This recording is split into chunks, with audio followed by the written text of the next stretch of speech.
अस्सलाम वालेकुम बच्चों, बिस्मिल्लाहिर्रहमानिर्रहीम।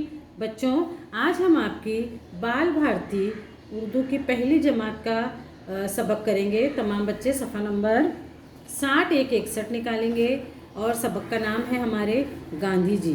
हाँ बच्चों, गांधी जी को तमाम बच्चे जानते हैं ना। देखो यहाँ पर उनकी तस्वीर है गांधी जी की। अब हम उनके बारे में कुछ जो भी पढ़ेंगे आप ध्यान से सुनेंगे और याद रखेंगे कि गांधी जी के बारे में क्या चीज़ें हैं आपने पढ़ी और उसको याद रखना। कभी आपसे कोई पूछेगा तो आपको जवाब देने आएगा।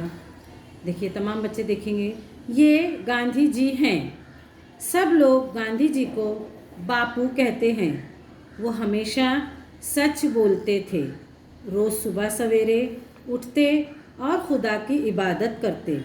उनका रहन सहन सीधा साधा था।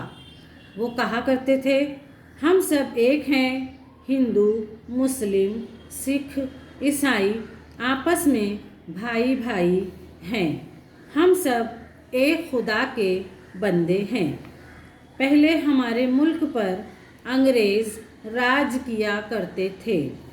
बापू ने कहा, आओ हम सब मिलकर अपने मुल्क को आज़ाद कराएं। सब ने उनका साथ दिया और हमारा मुल्क आज़ाद हो गया। अब हम सब आज़ाद हैं। देखा बच्चों, इस सबक में गांधी जी के बारे में बताया कि गांधी जी जो हैं उनका आजकल देखो नोट के ऊपर भी गांधी जी की तस्वीरें हैं। आप पहचानते हैं ना तमाम बच्चे? ठीक है।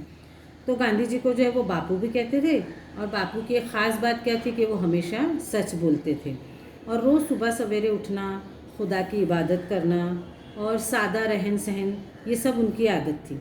और वो हमेशा सबको एक ही बात कहते थे कि हम सब एक हैं, हिंदू, मुस्लिम, सिख, ईसाई, और हम सब आपस में भाई भाई हैं। और हमारा खुदा जो है वो हम सबका जो खुदा है वो एक ही है और हम सब एक ही खुदा के बंदे हैं। और हमारे मुल्क पे जब अंग्रेज़ों ने हमारे मुल्क को अंग्रेज़ों ने अपना ग़ुलाम बना लिया तो गांधी जी ने, बापू ने सबको इकट्ठा करके उनको ये कहा कि हमको किसी भी तरह मिलजुल कर अपने मुल्क को, अपने देश को अंग्रेज़ों की ग़ुलामी से आज़ाद कराना है। और जब उन्होंने ये तय किया तो तमाम लोगों ने उनका साथ दिया और इस तरह हमारा मुल्क अंग्रेज़ों की ग़ुलामी से आज़ाद हो गया। समझ में आया बच्चों? अल्लाह हाफिज़।